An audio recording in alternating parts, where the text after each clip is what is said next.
Monday night. I'm going to play some 3-minute. I'm going to play Title Tuesday tomorrow, guys. It's tomorrow at 1 o'clock p.m. Pacific, 3 o'clock p.m. Central, 4 o'clock Eastern. Hope you all can tune in. And that'll probably be my last stream for at least a few days, because I'll be playing in a tournament in St. Louis, an over-the-board tournament. Littleozy. Let's play Trumpowski. The bishop g5 on move 2. Hey, your friend Corey. Let's bring this back. Guard this pawn. This always is a funny maneuver. But black's queen is also not optimally placed, so it has some purpose.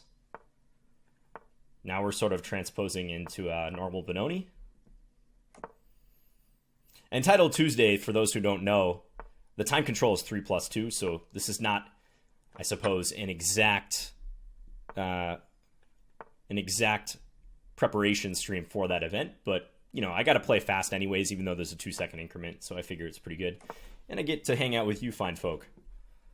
Okay, here, I think I'm going to play to stop b5. And then I'm going to go bishop here, probably stick a piece on d4, probably the bishop. I want to defend that pawn, so let's make sure this guy is all settled. Hey, AMA guy person. That's a funny username. Yeah, I'm going to stream in between tournaments, so it won't be a full 2 months by any means. For instance, on Wednesday, a week from Wednesday, I have 1 day in between my tournaments, and I'm going to make an effort to stream that night. We actually play Pro Chess League that night, so I might even stream that if I'm able. Okay, take en passant here. You know, in a weird way, I kind of like streaming when I'm forced to play kind of fast, because it... well, I just said what it does. It forces me to actually make quick decisions as opposed to dwelling on it when I'm keeping an eye on the chat. Yeah, McSqueegee, the stream just started. You're just in time. We'll go about 1 hour today. Hey, Gavin Blade. Long-time watcher, first-time catcher of the stream. Cool. Okay. He's being annoyingly active, as Benoni players like to do. This knight is now misplaced. So I think I'm going to pivot with it and maybe try to do this. This is a complex position. I mean, I like my position a little better, but I'm sure he has plenty of counterplay here. Let's put the bishop here, just so that if he moves this knight, I can trade the dark square bishops. Hey, Zion Canyon. Glad you could watch as well. That I probably have to take. So he's going to get the bishop pair. But not a big deal. Probably here, just to harass this pawn. Oh, thanks, Chess Bay. Chess Bay's talking about the Pro Chess League. That was a really cool format. It was a lot of fun. And unfortunately, our team didn't score. But I personally did pretty well. Can I take here? Yeah, I think I can. Because at the end, if take, bishop takes d5, I have knight takes d5, rook takes b3, I take on c7, I win a piece. So I think I net a pawn this way. But yeah, it was 8 games in Super Saturday in the Pro Chess League. A little bit different format than normal. Well, a lot different format. And I started out really strong. I had 5 out of 6. So I won 4 games with no losses through the first 6 rounds. But then I lost the last 2 rounds to admittedly quite good players. Zviad Zoria and a Chinese player. I think he might be a GM. He was listed as an IM, but I believe he might be a GM. And I hung mate in that game, despite being up a pawn. It was pretty embarrassing. Okay, I'm going to try to speed up a little bit. I have 1 minute. Looking for e5. He's probably going to move this knight, because I don't think he wants to allow e5 so easily, so I'm expecting knight d7. No, he actually brings his queen in, but now I can take here. Yeah, and I'm on f6, so this doesn't look good. I mean, if knight takes e4, I think I just take on b8. Shouldn't be anything for him. Hey, Axiom Fox, good to see you. Did I catch any of the bullet marathon between Magnus and Eric today? Yeah, I tuned in like very briefly. I heard about it. Okay, so here I can take. No issues with this. If he takes on e2, I get queen d8 in at the end, and I pick up his bishop as well. So that's just over. There's no chance of a perpetual or anything here. Let's just put my queen on e5, nice and centralized, and push this pawn. Don't even have to use the rook yet. Just the queen would do.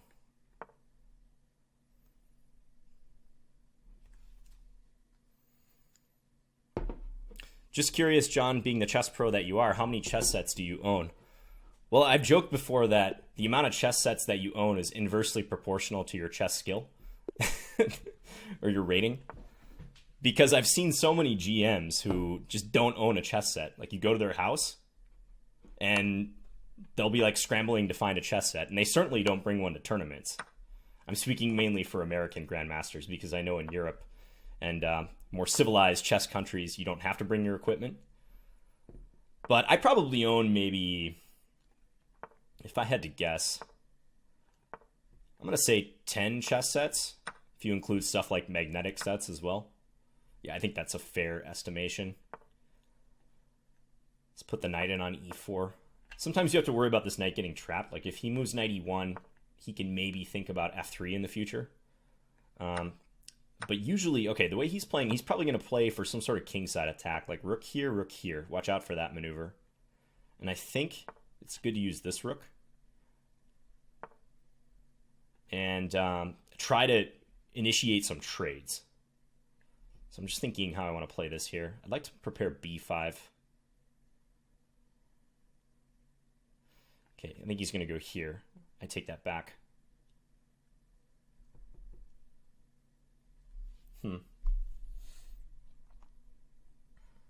I've studied these type of positions before, but I never played them. Okay, I'll just play a6. That looks helpful. But yeah, something like here, h4, knight g5, and then swing the rook over is usually the plan. So now I wonder if he'll play b4. He does. Okay, if a5, if he takes, I have knight takes d7 in a lot of cases. Or knight takes e5, rather. So I like this move. My new roommate recently got me a new set just because he heard I like chess. Was pretty awesome. That is awesome. That's nice of your roommate. So I'm going to take here. It's always a good idea to remember this motif with an undefended piece on b5. So there's some tension here. If he takes here, I can take on a3, and I think I should just be better there, because if rook c2, I have many good moves. I could even play rook takes a5 right away. Bishop b4 looks good. I might just wind up being up a pawn. So he backs that off. Okay. I'm going to take here, and then I'm going to take this next. And then maybe something like this. Yeah, let's go here. This rook c7 was possibly a threat there. And I'd love to plant this knight on c4 where it attacks the bishop. Okay, let's kick this knight.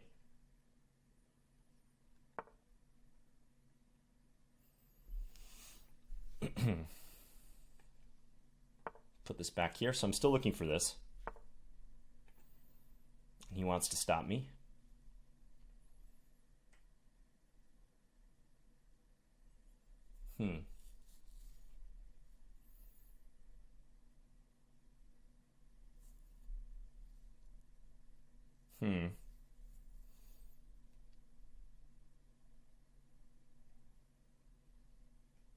Okay, I'm going to play it anyways. Not sure about this decision, but I do win the pawn back if he takes. I can go rook check. But this should be just a drawn endgame, probably. Can I keep anything alive here? And I'll play it out for a second, because I might have slightly the better end of it. Like, if my king gets to d5, I have optically the better position. So I will get my king here, but it's going to be so tough to win this pawn is the problem. I'll still try. Let's go g5.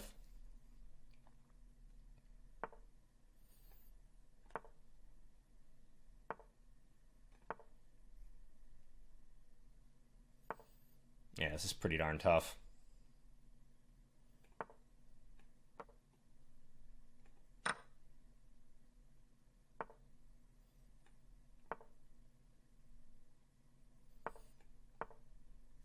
Yeah, not really anything to do here for either side.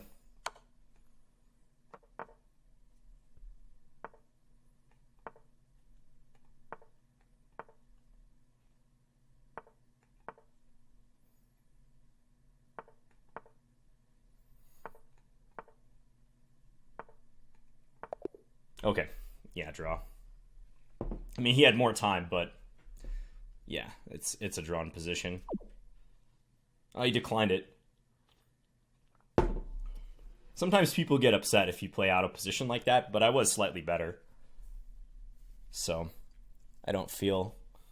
No remorse. No remorse from that. Oh, Shanzo, you're headed over to Chess Explains channel? Hey, and Hollowell. Let's look for another game. Playing some 3-minute. Yeah, I'm just going to be in Seattle on a layover on my way to Iceland Bronx Defense, so not long at all. Mozart a Bungle. It's an interesting username. Ah, okay, I figured, Sean. You wouldn't abandon me like that. Is Chess Explained streaming right now? It's got to be pretty late where he's at, or maybe he's just up early. Let's play b6 here.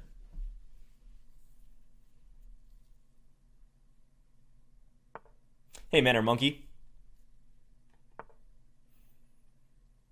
I was actually watching your stream very briefly, Mannered Monkey, when Eric was playing against Magnus.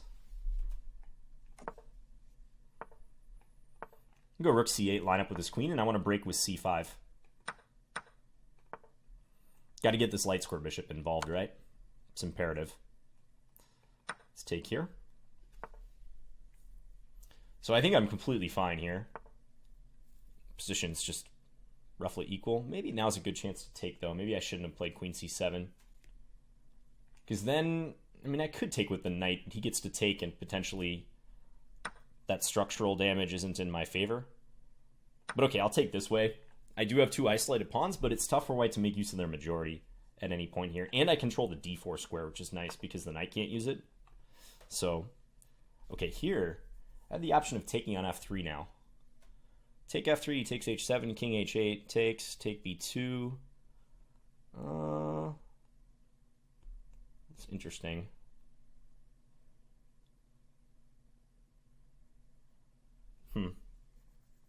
Nah, I don't think I'm going to do that.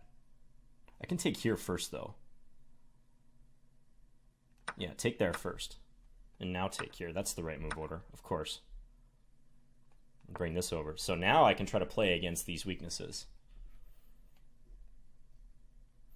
Stuff like knight e5. If the bishop goes here, f5 is looking good. Maybe I should have done that on the last move. B-Goal says, looks great to me. Good. Yeah, now let's go after this. That's a prime target. But this rook d8 move might be wasted. Okay, I gotta go here now. So I need to guard e6. Maybe I can make my way into d4. So if he plays rook e1, I'm thinking about that. Bishop takes f5 is not a problem. Okay, let's go here. Because when you have a knight versus a bishop, if you can anchor your knight in the center on an opposite color of the opponent's bishop, you're almost always doing very well. So I bet if I play this, he'll probably sack the exchange for it. Oh, he's not. He's going to try to undermine it. Okay, but now I can look forward to pressuring him somehow. Queen c6, he has king g2. I think I can just play e5 here. It's pretty good. Yeah, let's go e5. I'm expecting a capture. Ah, you know this player. Okay. I like his username, Mozart a Bungle.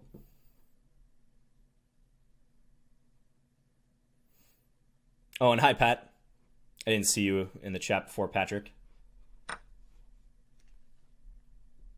Your climbing the rating ladder videos have helped me go from a high of 700 to 1256. Keep up the good work and get yourself a GM title, man. Thanks, Ivy. When I was reading that comment, I thought it was going to be this meme that's been going around on my channel where people credit me for all sorts of things. Like having them talk to a long-lost parent that they've been estranged from.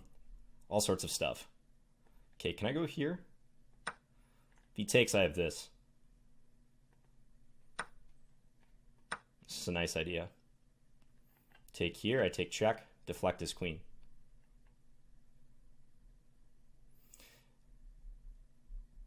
Someone credited me for taking them from 26.99 to 27.01 recently.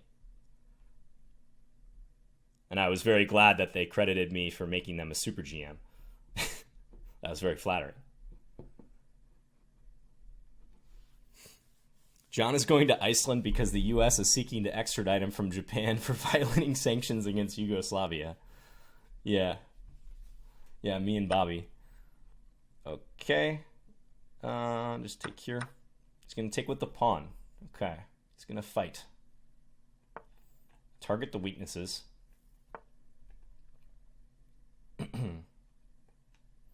I'm going to go here. If he takes on f5, I can play this.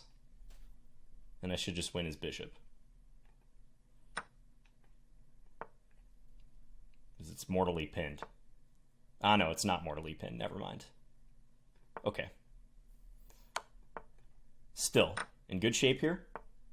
Especially time-wise. Let's try to target his weak pawns. And also maybe trap him. Go here.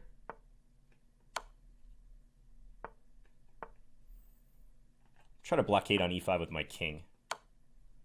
Seems like the right thing to do. Maybe even go in more aggressively with my king. Just push these pawns first, though. I mean, this position is next to impossible to play for him with little time. It's really tough.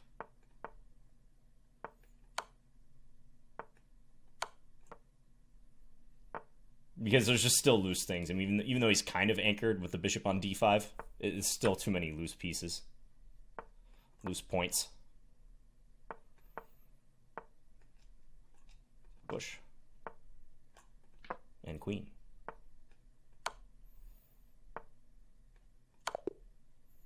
It's an artistic checkmate.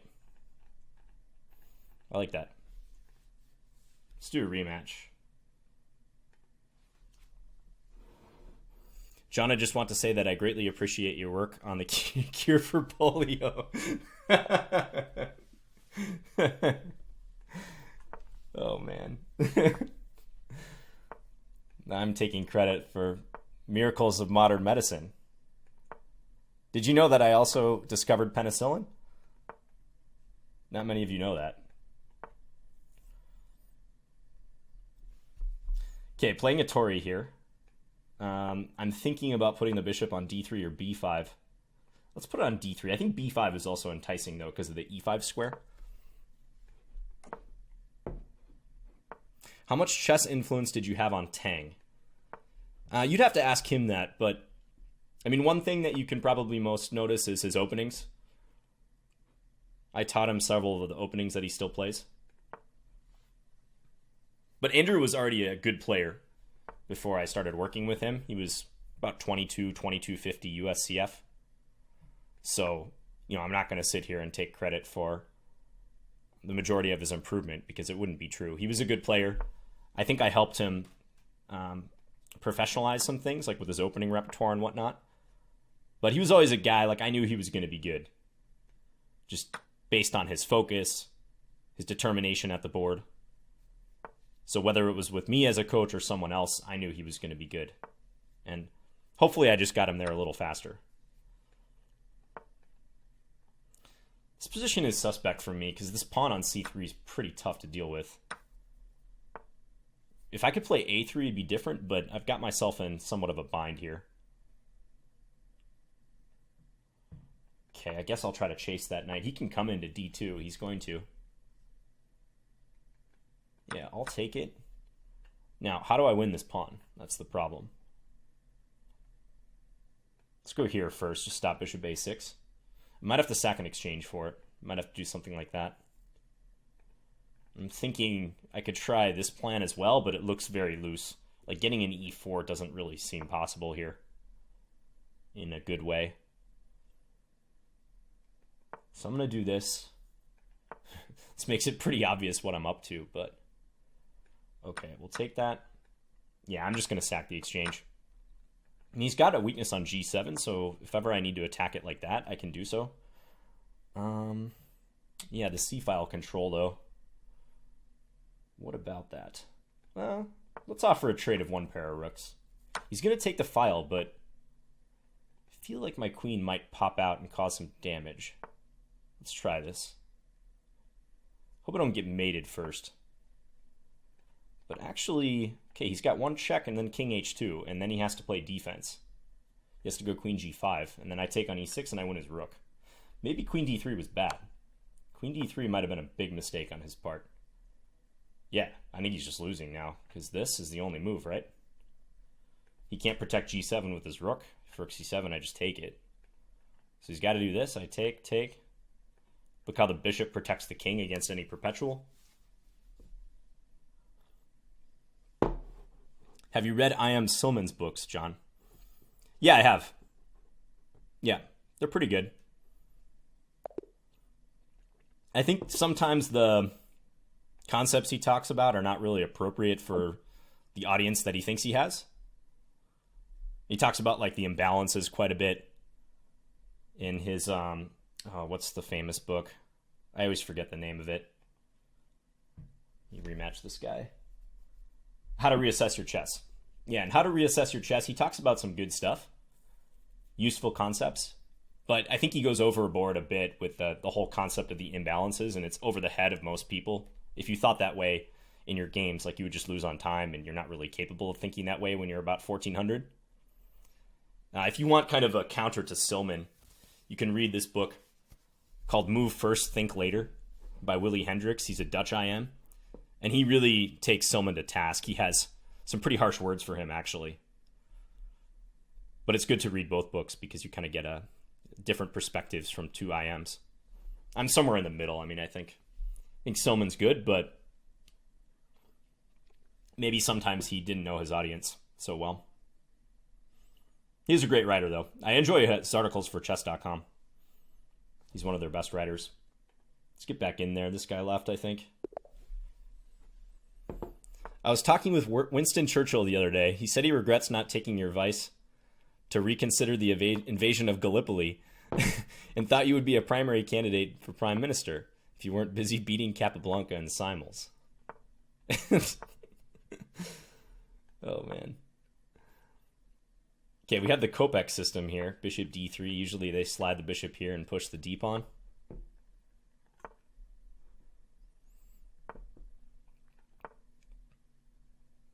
I think this is a good counter to the Kopek. Bishop g4, you can drop the bishop back to h5. Yeah, Silman's complete endgame course is good. Yeah, actually, if I had to single out one book that I think is his best, it's probably that one.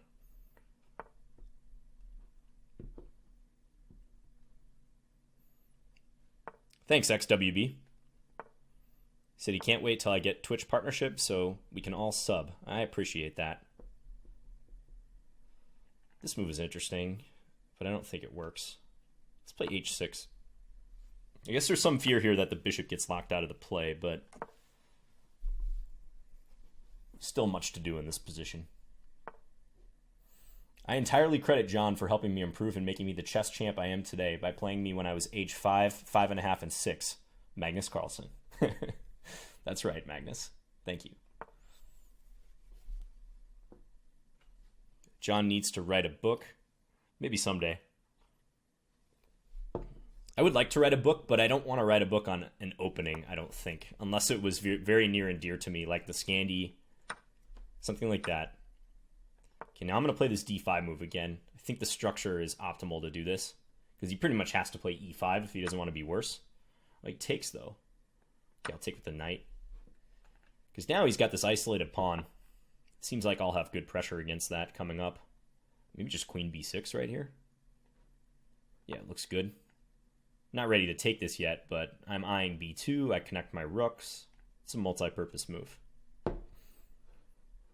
Never Scandy. Hashtag never Scandy. What's the deal here? Is that a bluff? I call.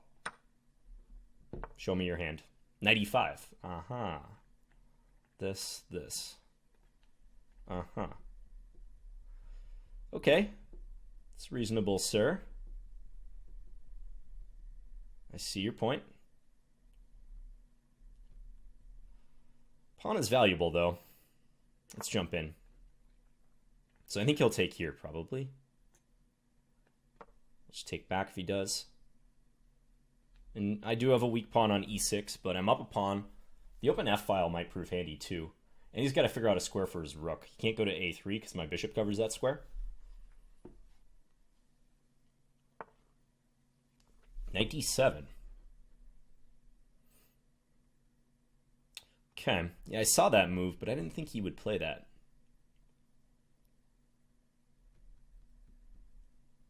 Uh-huh. He wants to win g6 at the end of the line. Okay, I'm going to go here, I think. Yeah, go there. And if he takes this, I think I'll take e4 first. Because his knight will then be trapped. I think he's trying to get his knight out by taking on g6. So let's deprive him of that. And yes, temporarily I'll be down material, but I think I'm going to win it back. Bishop c2, he takes. Okay, let's take here. This got sharp. Take here. Now this is under attack. Also knight c3 could be a threat. And this knight is still hanging. What is going on? And material-wise, I'm doing well, even as it stands here, because I have a piece for the exchange and two pawns. Two connected pawns on the queen side. I think he's in trouble. Unless he finds some really good move here. John, can we see a French if you get the chance? Says Charles. Yes, I'll try. I almost never play the French, but for you, Charles, I will try. Okay, do I take that or just play knight c3? I think I like taking.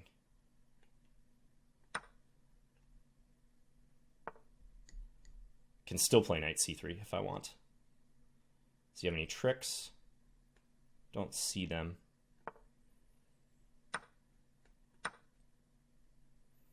Yeah, this is simply good. Target this. And I'm up a piece. Attack this guy.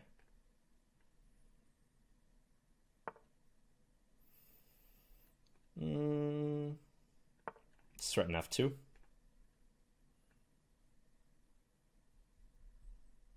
Can't go to e2 because my knight covers, so no rook e2. Also no rook f4, so you can't even really cover f2. Can you play an Alekhines and a Budapest? Alekhines maybe, Budapest. That's asking a lot. That's asking a lot, Patrick. But maybe. Play the hyper-accelerated dragon. It's my fave Sicilian, just for the name. Yeah, Zion Canyon, speaking of that, we just published a book on Chessable on the hyper-accelerated dragon you might be interested in. It's by Rajat Panjwani. Actually, one of the plays for the Chess Bras in the Pro Chess League, so you might want to take a look. Okay, he's offering me a pawn. Let's play a3. I just want to stop knight b4. The thing is, I want to make sure I can keep this pawn, which might be tough.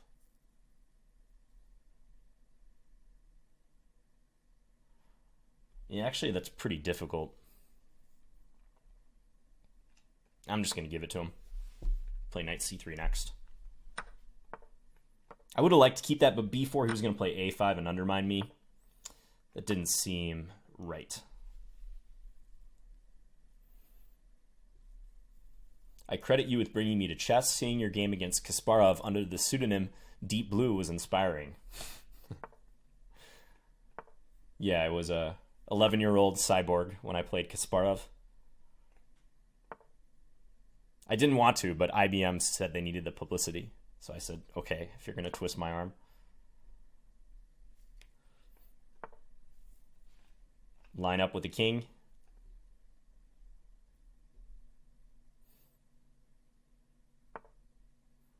He retreats. So b4 is kind of attractive, but I think I'll just sidestep with his king. But if he does that, he doesn't have a lot of squares for his knight, does he? Let's do it. I wonder, king b8, b5. His knight is trapped, but he could play bishop takes a3. Rook a1. And then knight b4 or bishop b4, one of the two. And actually, I think he's good there. So he might be able to play king b8, even though it looks odd. It looks odd if he sees what I'm trying to do, which I'm sure he does. But I don't think king b8, b5, bishop takes a3 works out for me. Yeah. So I think I'm just going to develop here. Just put the bishop on e2. Leave that threat hanging over his head. He might have to play a6 if he doesn't want to have to think about it. I'll just castle. Plays a5.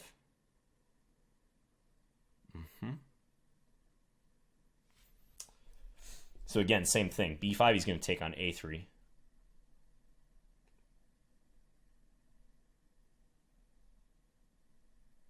All right, I'll take.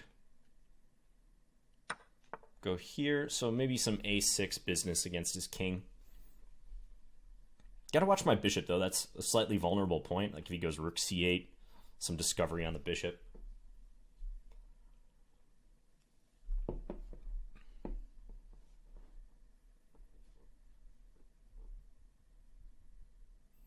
I think the book should be called Always Trade Queens. Seems like something John likes to do. That's right.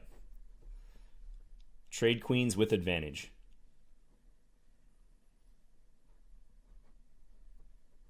John should do a stream at Starbucks. Oh, he moved. I should probably pay attention. That's an interesting move. How about this? Rook seems pretty safe on that square. Oh, he has knight a7, though. Huh. Okay, let's castle. So that after the trade, I'm threatening rook a1.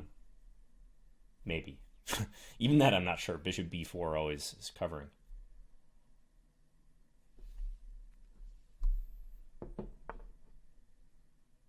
That's true, Wandering Winder. I agree with that. Let's look at this h7 pawn. If he moves his rook. Hey, Nathan.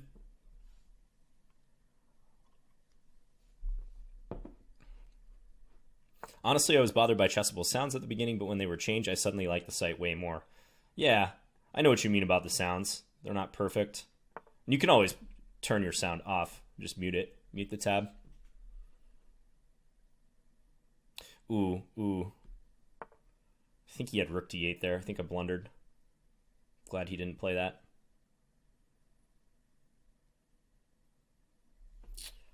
I want to go a6, but rook there is still a threat. Okay, let's do this. I gotta play faster. I'm up a little on time. Just a little.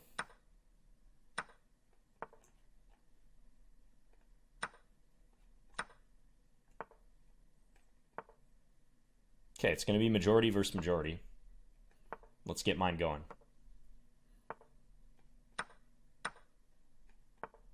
Maybe march my king up somehow.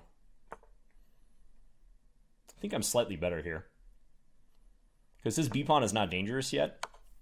Rook and bishop, especially against exposed pawns like this, are hard to deal with. Now he might just lose this pawn. And the h-pawn is running. Yeah, he's going to have to give a rook soon. See how my bishop keeps his knight out? Corrals that knight. Okay. Pushpanna. Once again. Let's mix it up. c4, b6. John, you streaming tomorrow for Title Tuesday? Absolutely. And I hope this title updated on Twitch to Title Tuesday warm-up. So I'm just trying to get a little practice in before tomorrow. Is there a way to start over from the beginning of a repertoire on Chessable? I have a couple that I need to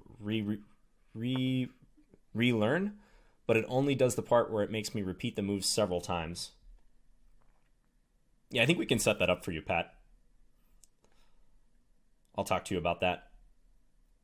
Let's go F5 here. I want to break in the center.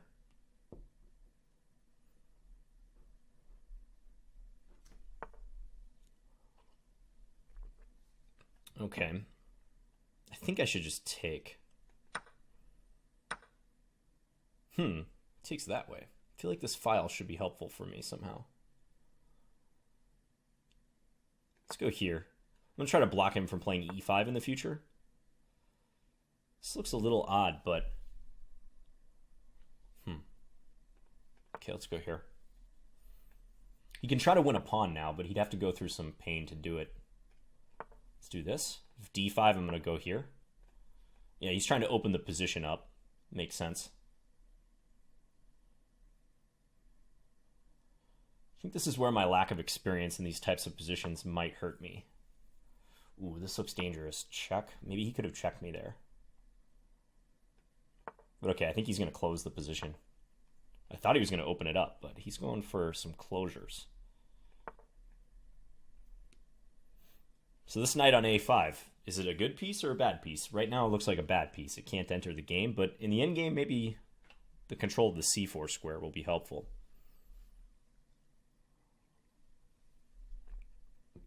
John, is a Chessable app in the making? No, not right now, Broxos. We have some other priorities. I mentioned this on a previous stream, though. If you haven't tried Chessable on your mobile phone, definitely do that because it actually renders pretty well on mobile. It looks good. But yeah, an app would be better. I agree. So I think he's going to go for C4 and try to take this knight off. But I can make that kind of problematic for him. And actually, okay, now that he traded, this C4 square I can actually use. And let's prop up the knight. Be able to do this. So I think bishop F1 was not so good by him.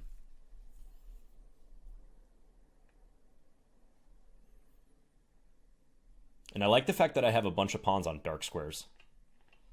That helps keep my his play at bay. Just going to go here, just in case he wants to play A4 at some stage. Take that. I think I'll offer a trade.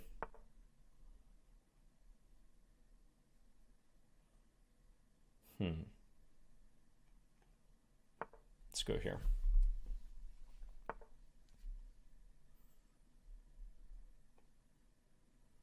I mean, I do need to be somewhat careful because this pawn down on C6 is worrying in an endgame. But I think for now I should be good. Or maybe I should have taken with the pawn there. I don't know. I kind of want to take this. Is that crazy? I'm going to do it.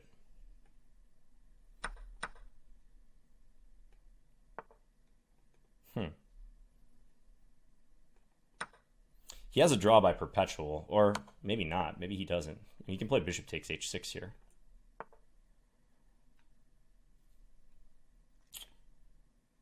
Okay. I was just thinking this was a tempting continuation because I got so many pawns.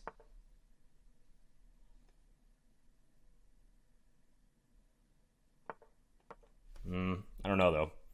I don't know much time. Now he definitely has a draw if he wants it.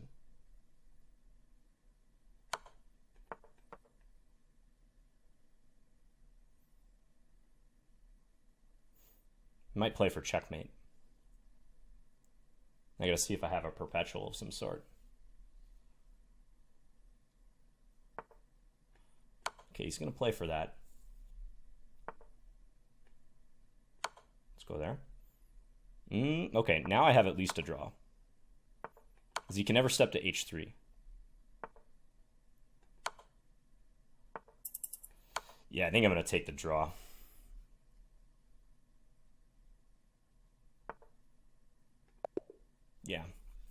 Could take on h5 here, but then he checks, king takes, and then he checks again, and I lose my queen because I can't go to g5. So I think a draw is all right. I'll rematch him. John, I really like German MCs crush the, I think you mean QGD on Chessable. That and 100 endgames you should know are my favorites. Oh, thanks, Plunder My Blunder. That's good feedback. Yeah, 100 endgames is, it was our best-selling repertoire on the site. I think it still is.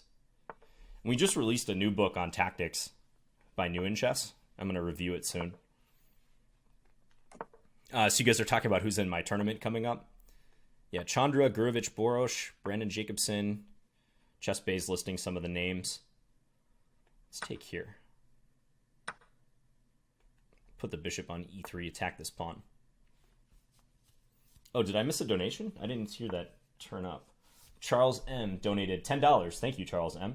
Longtime YouTube viewer here, made a Twitch account just to watch your streams. Keep up the awesome work, John. Thank you. I don't know why that didn't load. Or at least, I guess it appeared, but I didn't hear anything. Do you need 6.5 out of 9 for a norm? I saw you were like 3 to 4 rating points under the threshold for 6 out of 9. I think so. I didn't check. They didn't tell me the math, but I think yes, I do. Might look for this move next.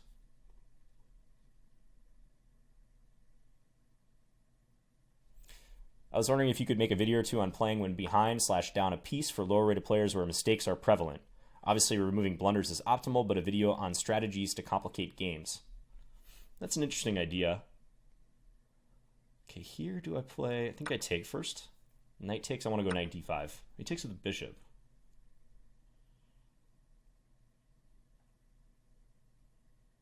I think I'm still going to play knight d5. Because I feel like this position's somewhat better with the weakness of this pawn. If e6, I go back. And yeah, he'll have to figure out how to defend c5. That's not simple because he can't play b6. Probably he'll put a piece in on d4. Like that. But now I have options. I might just have a clearly good endgame here. If I take on c6. I think I'm going to do that. That looks simple. Because my knight is going to get to e4 and then win c5. This is a dream. This is really nice. This is like what Zviad Zoria did to me in the Super Saturday. Now this looks good. Take control of the file. But yeah, Izoria really punished me in a similar situation with a knight versus a bishop that was kind of dead. My bishop didn't have all that much scope. Let's play e4. So I'm going to try to put pawns on light squares, keep this guy at bay. Just as limited activity for that piece as possible.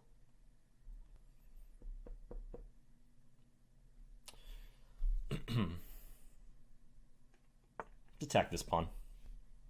This rook e8 I can take, so that's no help for him. Keep it closed. No reason to speculate on a capture there. He's trying to open lines, but it's tough for black here. It's very tough. Just bring up the king. It's now another possible weakness. I can almost just slowly win this pawn.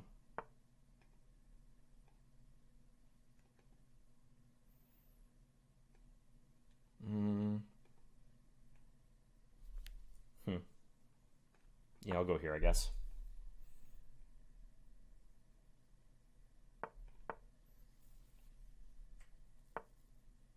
Not sure I should have done that, though.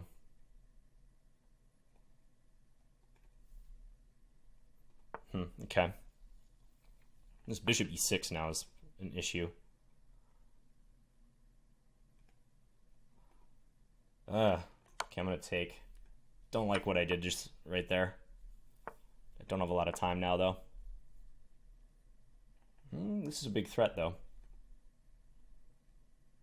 Can't defend that pawn. For here, I have b7.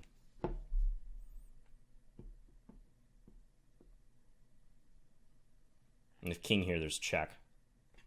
So if I win that pawn, I should just be winning. But that was, I think, sloppy technique to even allow that. Yeah, this is over.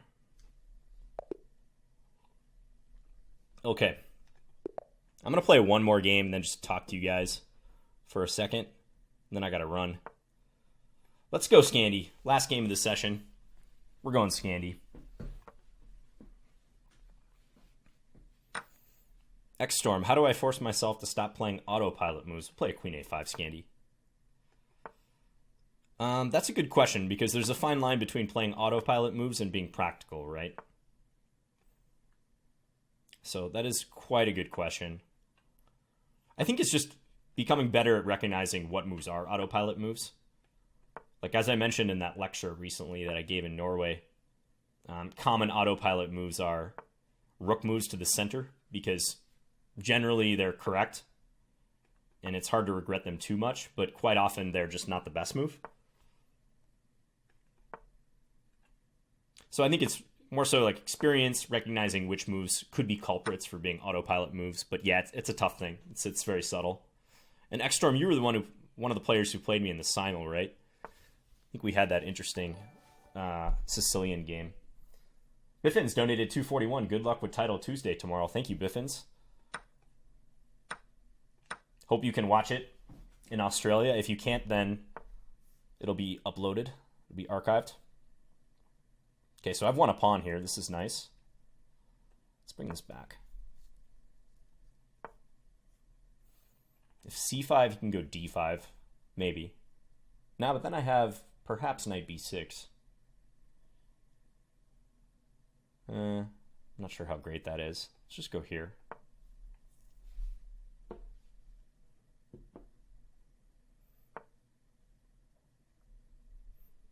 Now if I take, there's some pin issues for him. Let's do that. These streams are Aus-friendly. Oh, that's good to hear. I'm glad that they're Australia-friendly. Can take a7, yeah. But, do I have this move? Kind of weird if that works out, but I'm going to try it. So using the pin on the bishop. I think I'm going to get two minor pieces against the rook here. And he doesn't have rook b1 either. I was calculating knight takes c8, rook takes c8, rook b1, but my bishop covers that square. That's very handy. Otherwise, he might be able to go after this pawn. But no, he'll play this and open it up, but I can just take that, right? And what has changed?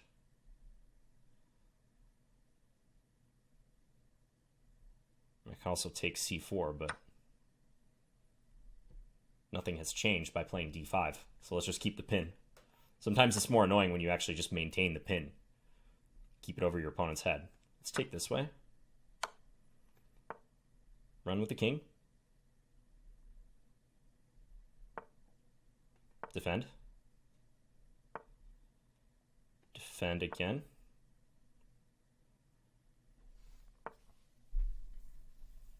Kind of just want to take that. I think I will. Go here. If rook takes c4, I can take. Bishop controls this. Okay, so now this pawn is probably going to cost him a full piece soon. It's very tough to deal with. Like knight b3, c2 is coming. I can almost just play knight b3 right now. But first, let's give it a check. Let's see if he blunders this. He does not. Okay, so let's push this pawn. Probably play g4 now. It's the only deflection move. Oh, he blundered. But yeah, that position was losing. So that's an interesting situation right there where I made a mistake by dropping a7, but it may not actually be a bad move. I just didn't see that the knight coming in would threaten both knight d6 and knight takes a7.